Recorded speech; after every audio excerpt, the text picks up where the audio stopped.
Terima kasih Tuhan untuk pagi hari ini. Hal yang terindah dan hal terbaik dalam hidup kami adalah ketika kami datang ke hadirat Tuhan, menyembah Tuhan, memuji dan memuliakan nama Tuhan.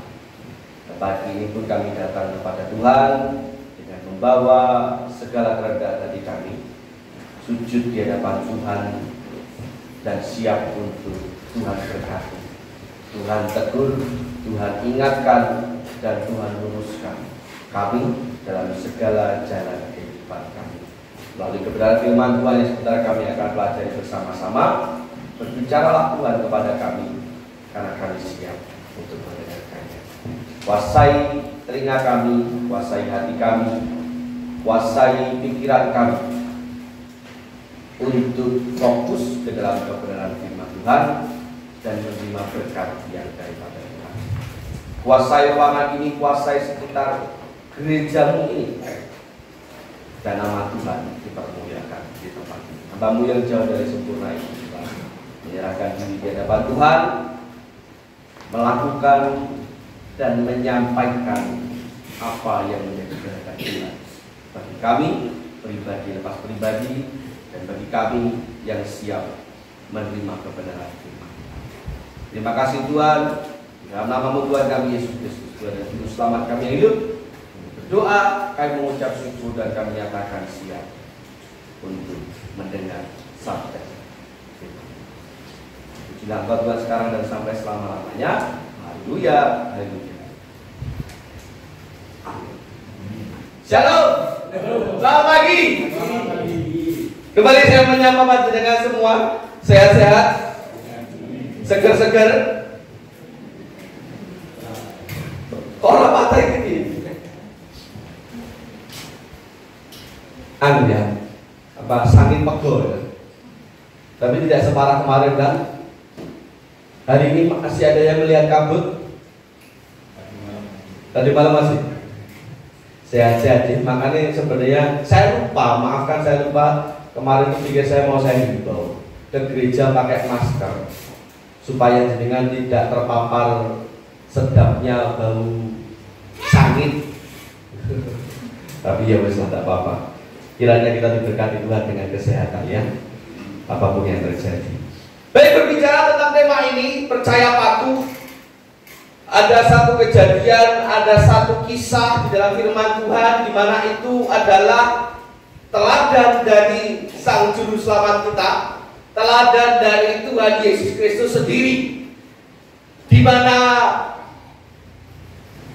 Ia yang adalah Tuhan pun menunjukkan sebuah kepatuhan supaya setiap kita yang percaya kepadanya meneladani apa yang menjadi pesan, apa yang menjadi teladan, apa yang menjadi contoh yang sudah dikerjakan oleh Tuhan kita Yesus Kristus dalam wujud, dalam bentuk pribadinya yang 100% adalah manusia.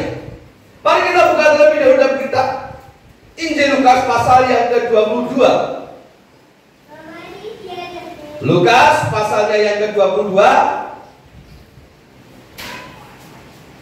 ayatnya yang ke-41 sampai dengan ayatnya yang ke-44. Malam sebelum ia ditangkap, malam sebelum ia pada akhirnya disalibkan. Dalam ayat 41, kita buka pasal 22, firman Tuhan berkata demikian. Kemudian ia menjauhkan diri dari mereka kira-kira sekelempar batu jaraknya. Lalu ia berlutut dan berdoa, katanya, "Ya Bapa, jikalau Engkau mau, ambillah cawan ini daripadaku. Tetapi bukanlah kehendakku, melainkan apa? Kehendak-Mu lah yang terjadi."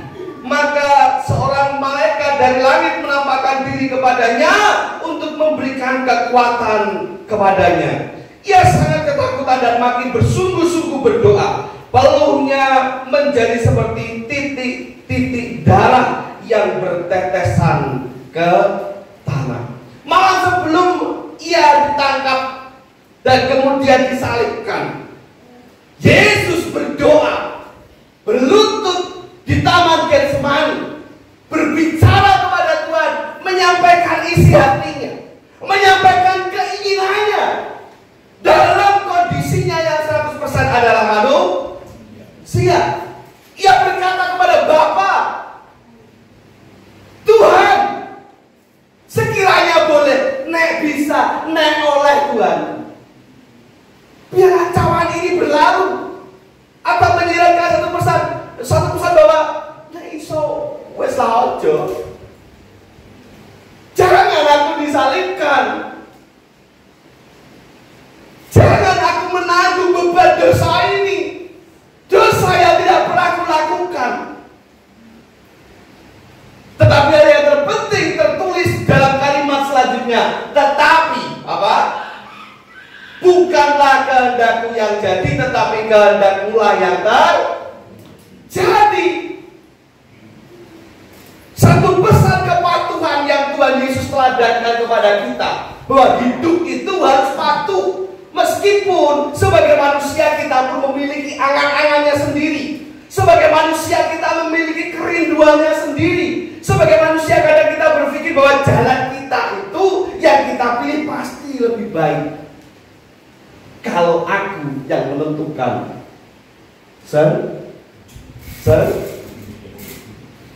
pertanyaan saya, berapa banyak orang yang pada akhirnya kecewa dengan jalan yang dipilihnya sendiri?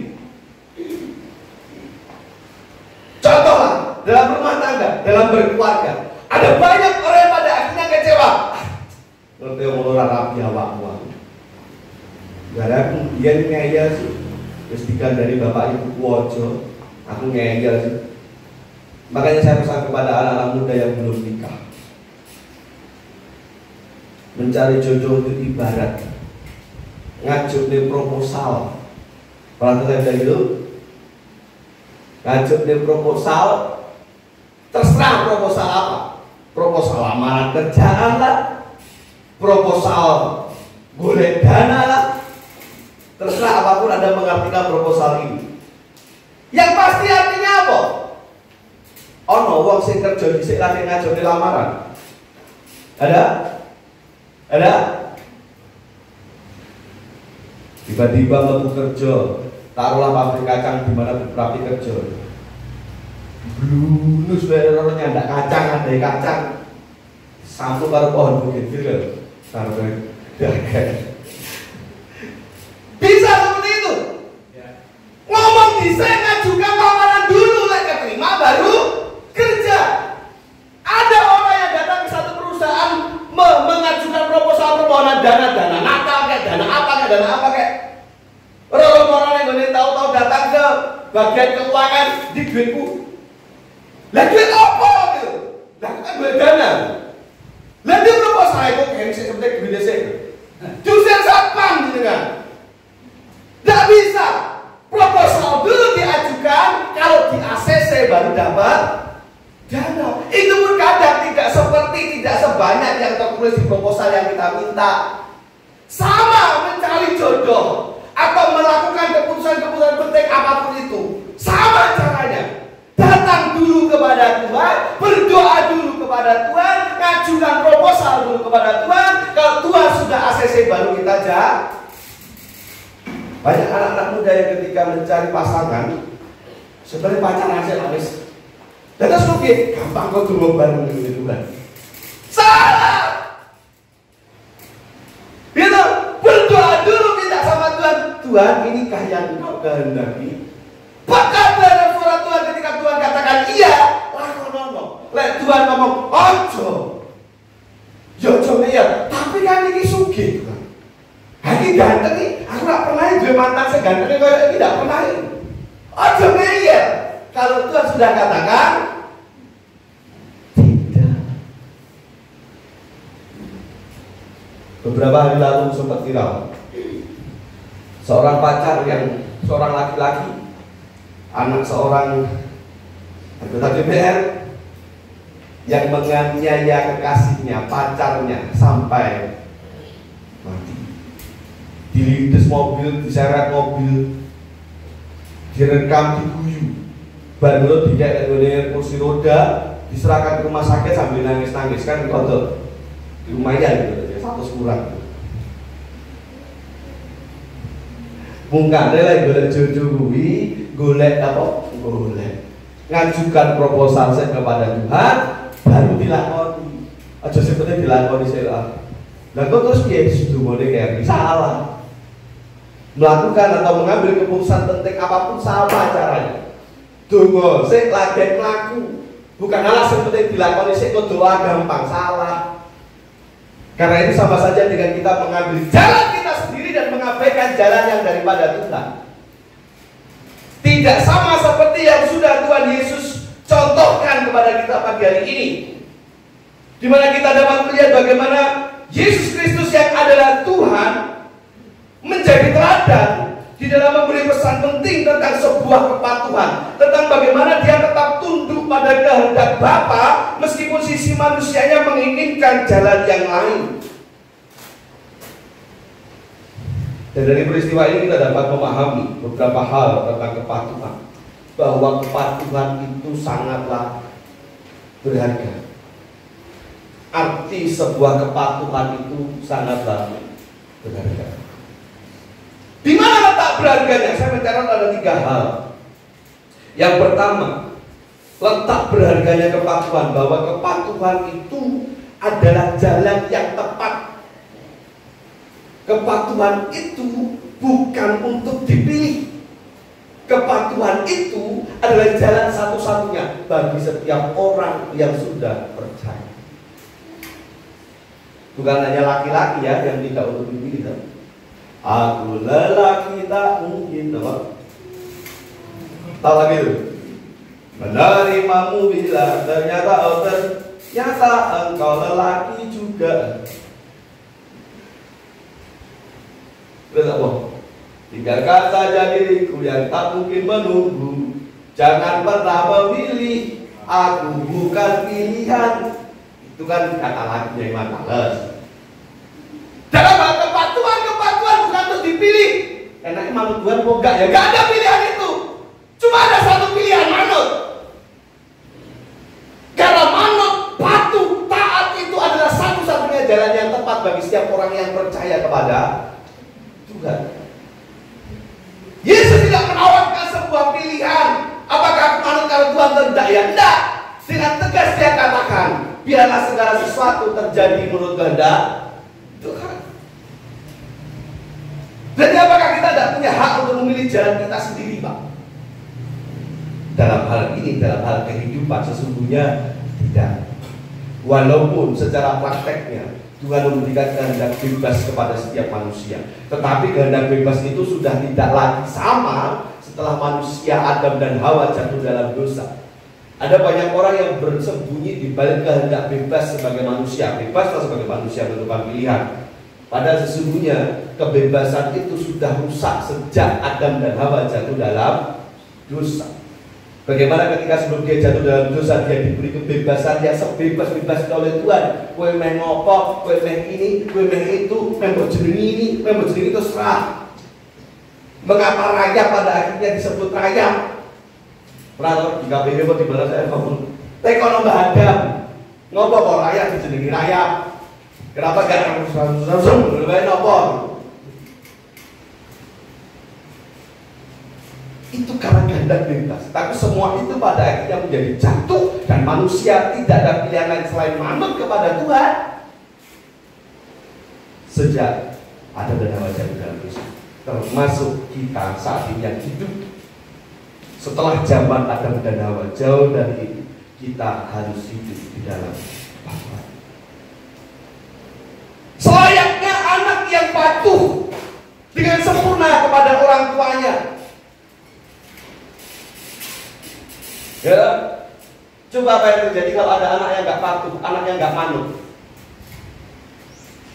Saya mau berkata bahwa tidak ada kesuksesan dalam hidup anak yang tidak patuh pada orang tua.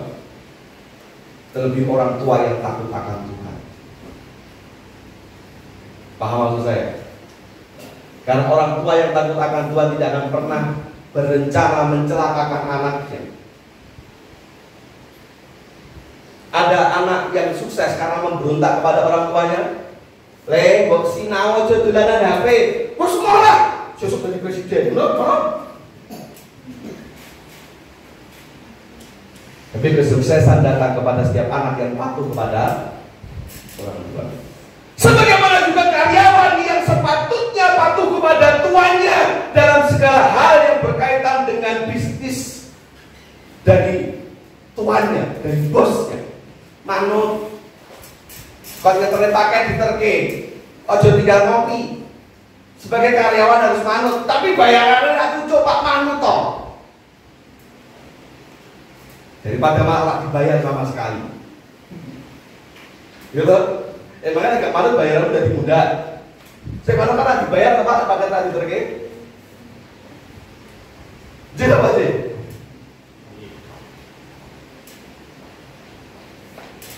Dan sebagaimana prajurit yang mutlak patuh pada kehendak atasannya, betapa berat sekalipun perintah atasannya itu, walaupun kadang perintah atasan konyol, walaupun kadang perintah atasan itu menyesatkan, tapi sebagai prajurit sudah disumpah untuk setia dan patuh kepada komandannya.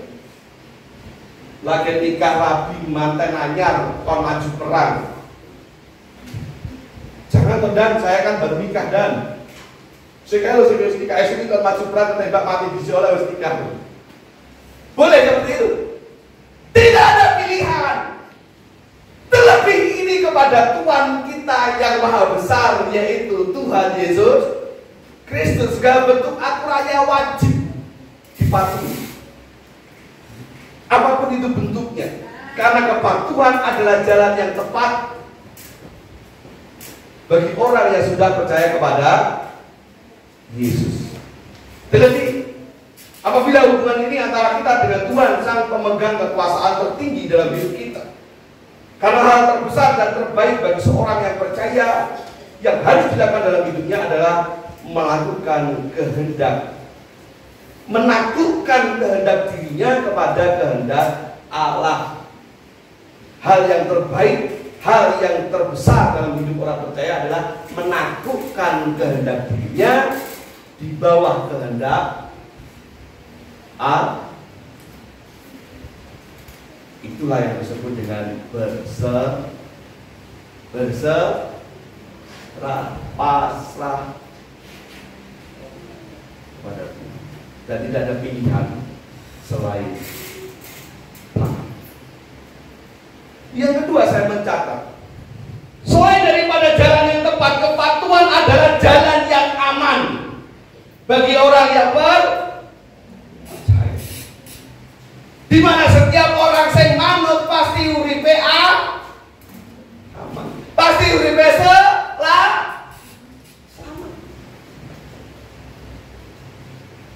Bukan dalam kitab Ayub pasal yang 9. Ayub 9 ayatnya yang keempat.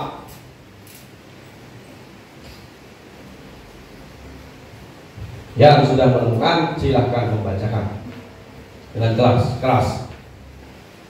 Allah itu bijak dan kuat. Siapakah dapat berkeras melawan Dia dan tetap selamat? Siapakah apa, Pak? Siapakah yang dapat apa, Pak? Berkeras melawan Dia dan apa? Dan tetap selamat. Sopo sing iso melawan Tuhan ning selamat? Maka lagi-lagi saya katakan bahwa tidak ada pilihan selain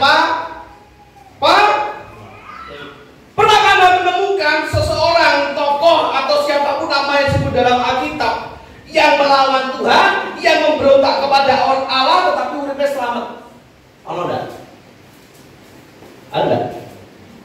Saul jatuh karena tidak taatannya kepada Tuhan. Ngeyel dipakai mimpin acara penyembahan pengorbanan, ngeyel. Kon ngenteni seto imame urung teko.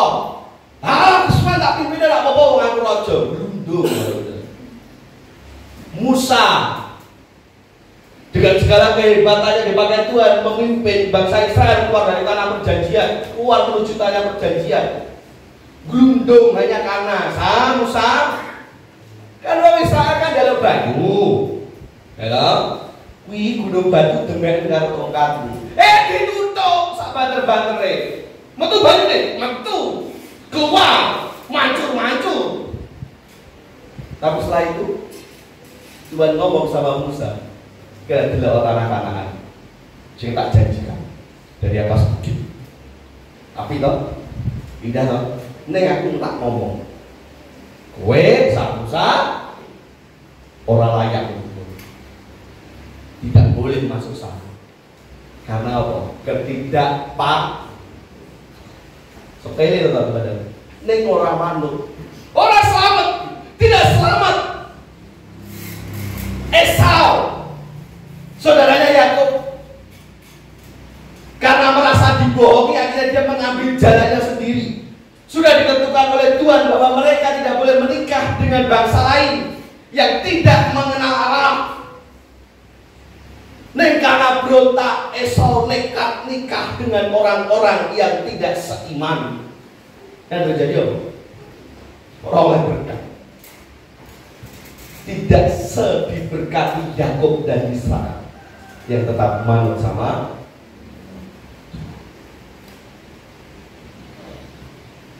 Itu sebabnya pula kenapa Yusuf tidak mendapat bagian di dalam suku Israel. Kenapa? Karena menikah dengan bojone Yusuf itu kan anaknya raja di Mesir toh, yang tidak mengenal Allah, penyembah berhala. Bojone Yusuf itu. Apa ada suku Yusuf? Suku Yusuf ada tak? Padahal kalau kita melihat kisahnya Yusuf luar biasa, betapa manutnya dia. Tapi karena kesalahan ini, dia tidak mendapat bagian tanah pusaka. Walaupun anak-anaknya itu, tapi Yusuf orang itu.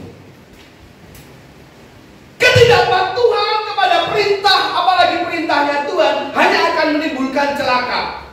Tidak ada satupun dalam ayat yang dikatakan yang bisa bersikeras melawan Allah dan bahkan mereka akan selamat. Gak ada. Ketidakpatuhan kepada perintah, apalagi perintahnya Tuhan, hanya akan menimbulkan celaka.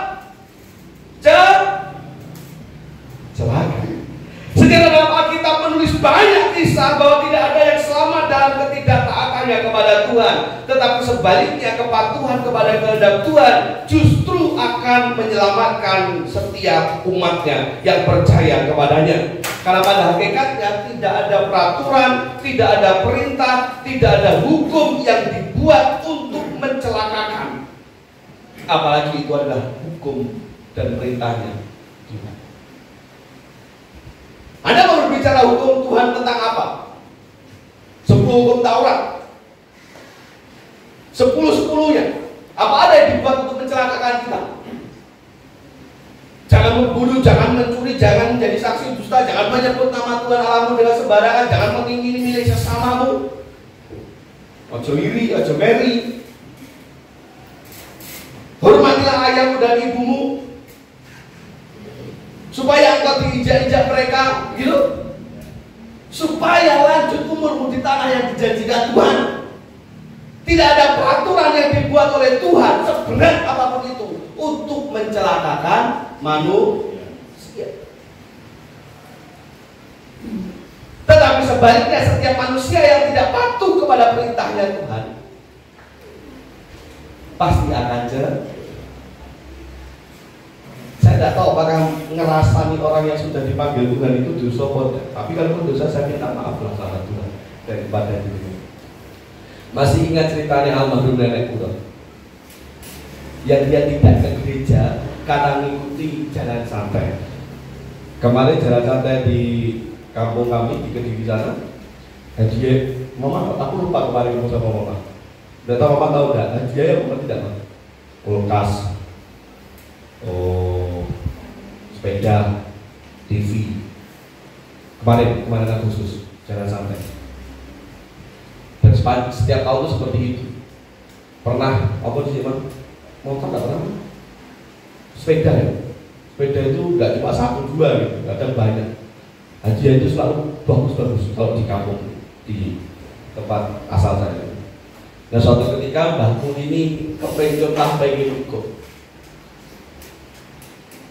Alasannya ngetut nih putune ikut jalan santai. Karena putune masih kecil, sepupu saya itu masih kecil, capek. Nah, panitia menyediakan angkutan yang waktu itu kebetulan angkutannya bak terbuka gitu. Bagi siapa saja yang capek boleh naik situ. Naiklah simbah saya almarhum ini, nenek saya dengan cucunya, nemenin cucunya. Kersane ngalah dundung. Kemudian besoknya dalam jam doa dia memberi kesaksian, saya kapok tidak ke gereja. Karena saya kemarin itu diceritakan bla bla bla, saya dundung. Itu hadiah orang neng aku dundung. Ya, itu kesaksian mbahku loh ya. Aku rak mondok-mondok, tidak mengada-ada. Dan dia berpesan jangan ada yang meninggalkan ibadah. Dia berpesan waktu itu. Cintaku yang sudah almarhum. Ora percaya tek kono. Nek yo kowe nyusul saya berarti kan. Kan kudu ketemu nek kono.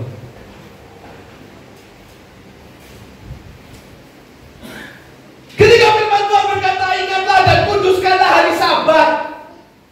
Tuhan tidak bermaksud untuk mencelakakan kita.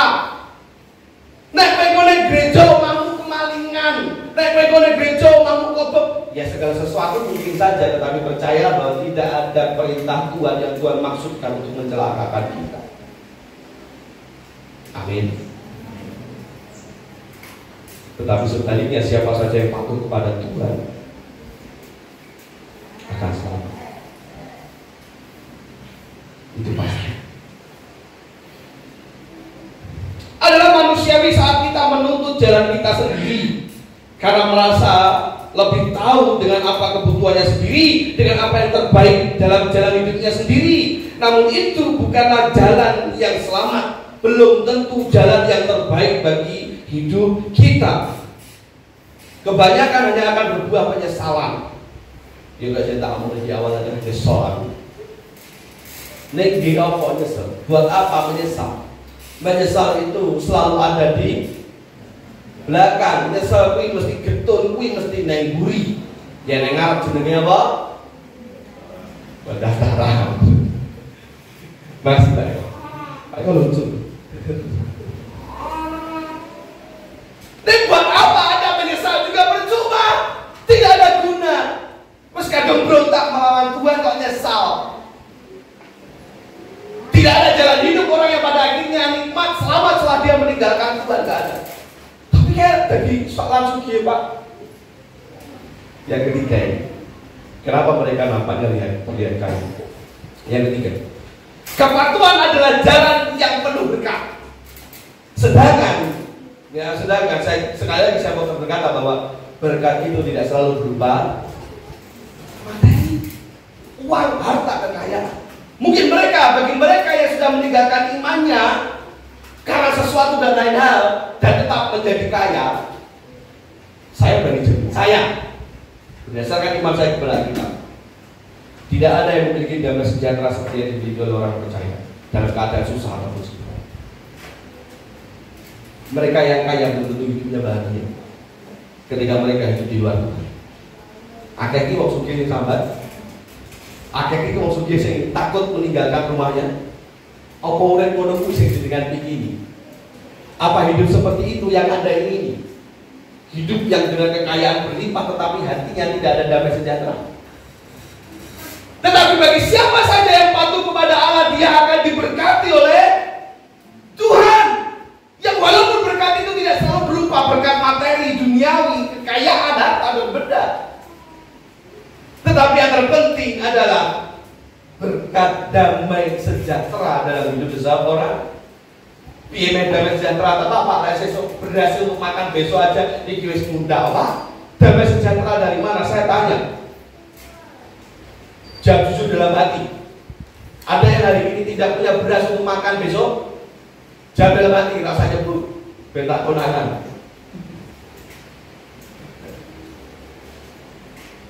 Sudah dijawab dalam hati?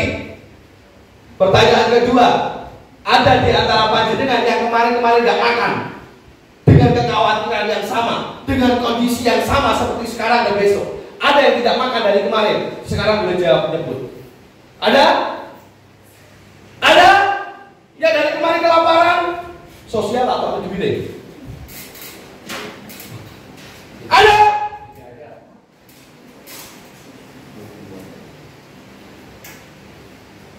Oh, masih gue khawatir. Gue apa aku naik gereja, gue apa aku perpuluhan, tapi aku tidak bisa makan. Oh, masih nggak bisa makan karena perpuluhan. Angkat lagi. Hitung-hitungan balikin gitu. Jajan tidak bisa makan orang. Lihat dulu dibalikin. Ada? Ada yang menjadi miskin karena memberi tetangganya, memberi saudaranya, ada? Firman Tuhan katakan jangan menahan kebaikan dari mereka yang layak menerimanya. Pertanyaan saya, ketika Anda memberi sesuatu, terlebih bentuknya materi, entah kepada tetangga, entah kepada saudara, entah kepada teman, mereka yang membutuhkan, ada yang jadi miskin? Ada? Jawab, ada? Ada?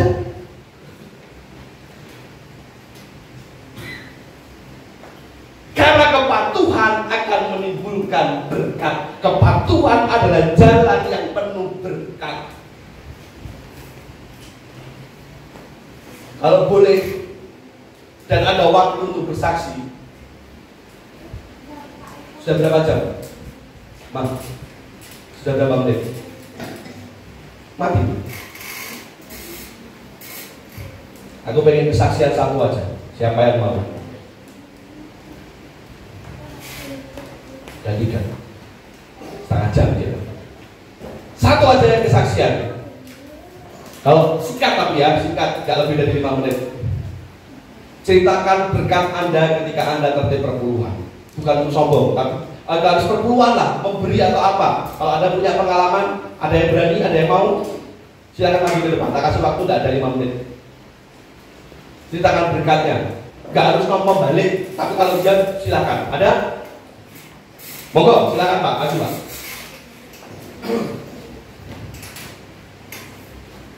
Singkat ya Pak.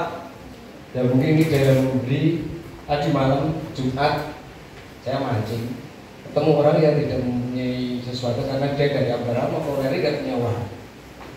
Pak, punya uang enggak? Saya punya uang, mau pulang ke Baleri tidak punya uang. Saya biasanya ya saya punya untuk beli cacing sama mancing. Saya berikan, meskipun saya juga masih punya cadangan. Saya berikan pada dia, saya mancing, dapat ikan puji Tuhan banyak. Saya berikan kepada teman saya, dapatnya lebih dari apa yang saya berikan, hampir 5 kali lipat. Dan yang diberikan dan berkat yang diberikan Tuhan kepada saya. Mungkin itu Pak. Ya, saya. Ini real ya Pak ya. Jadi tadi tahu buku saya enggak Pak? Kita tahan. Tapi itu real terjadi ya Pak. Ya. Tuhan tidak pernah mau berhutang. Karena siapa yang patuh kepadanya, Tuhan tidak mau berhutang. Apakah itu memberi kepada sesama, apakah itu memberi kepada Tuhan dalam persembahan persepuluhan, Tuhan tidak pernah mau berhutang. Jadi miskin Pak.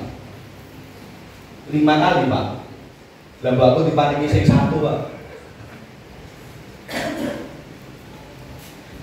Kepatuhan adalah jalan yang penuh dengan berkat. Abraham dalam kepatuhannya meninggalkan negerinya yang tidak ngerti kudu kemana. Tuhan katakan wes pokoke mangkato. Yang terjadi melalui keturunan Abraham, bangsa-bangsa diberkati, termasuk diantaranya adalah kita. Abraham dengan segala kekayaannya dia tinggalkan di tanah kelahirannya.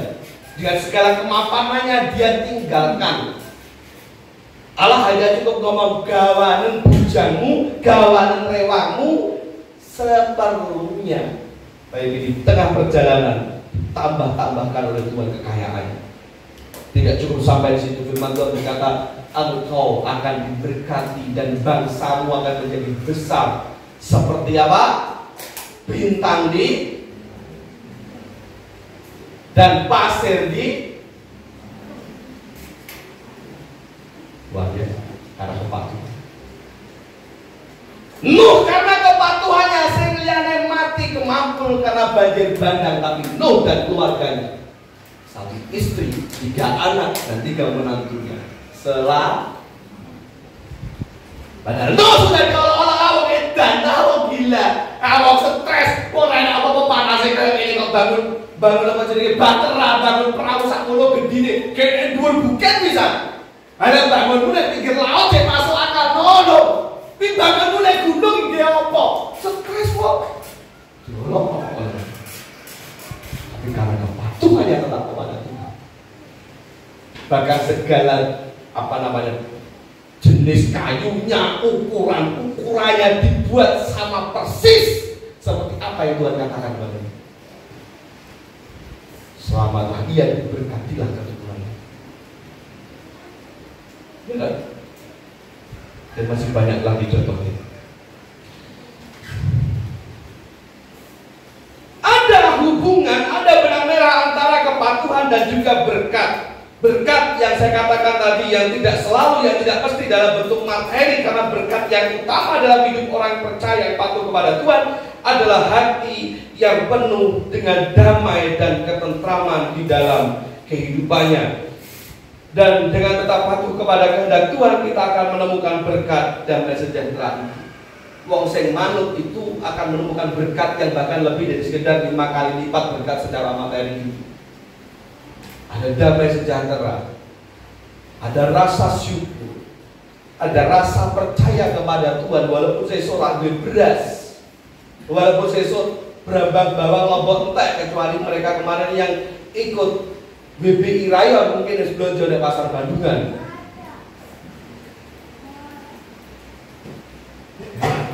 Tenang, saya berarti kemarin itu bahasa apa? Tempe. Tenang, itu cek tahu tempe. Sehingga melu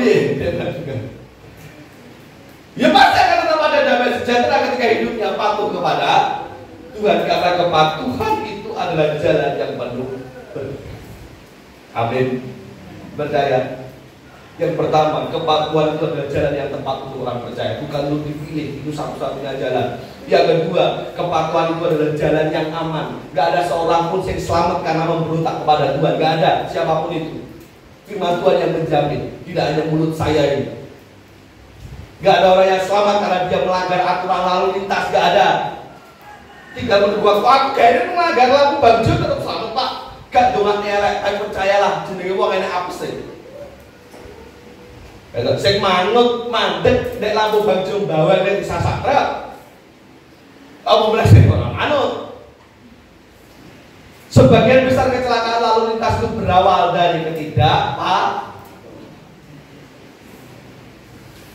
Ya sing mandek nek lampu bangjo ki manut ning sopire ora manut. Jebule truk kiri kadruwarsa akhirnya truk jadi tidak layak jalan. Selalu seperti itu karena ketidakpatuhan. Ono wae mesti sing nglanggar yang berakibat kepada kecelakaan. Dan kepatuhan itu adalah jalan yang penuh berkat bagi mereka yang mau manut kepada kehendak Tuhan Yesus Kristus, karena kepatuhan yang kepada kehendak kita semua yang percaya kepadanya disela. Coba waktu itu lagi Yesus gak manut. Aku aja Tuhan. Ngapain aku harus manut kepada manusia dan harus menebus mereka? Buat apa? Apakah kita akan selamat? Tentu tidak. Tapi dari Lukas pasal 22 nanti kita belajar Yesus pun yang adalah Tuhan patuh kepada kehendak Bapa. Maka kita semua jadilah pribadi yang patuh kepada Tuhan. Tidak usah ragu, peka terhadap suara Tuhan, peka terhadap kehendak Tuhan. Ojo gugu jalanmu dewi. Jangan menganggap bahwa jalanmu itu yang paling benar. Ajukan segala sesuatu dulu dalam doa kepada Tuhan, baru engkau melangkah, baru engkau memutuskan. Percayalah apapun yang engkau putuskan di luar kehendak Tuhan, di luar penyerahan dan kepasrahan kepada Tuhan, itu akan mengecewakan di kemudian. Jadilah pribadi yang patuh dan diberkatilah engkau di dalam istirahat. Tuhan Yesus memberkati kita akan diri kepada dan berdoa. Terima kasih Tuhan untuk berkat firman pada pagi ini yang mengajarkan kepada kami untuk tetap patuh walau apapun yang terjadi. Karena itulah yang Tuhan kehendaki dalam kehidupan kami. Hamba sudah selesai berbicara, dan izinkanlah Roh Kudus menyentuh setiap hati dan kehidupan kami pribadi. Mampukan kami untuk mengerjakan segala sesuatu berdasarkan kepatuhan kepada Tuhan. Tuhan, seberat apapun, mampukan kami untuk tetap patuh pada kehendak Tuhan. Terima kasih Tuhan, ampuni segala kekurangan dan kelemahan hamba-Mu, sempurnakanlah segala sesuatu dalam hati dan hidup kami yang menerima firman Tuhan pada hari ini. Dalam nama Tuhan Yesus Kristus, Tuhan dan Juru Selamat kami berdoa dan mengucap syukur.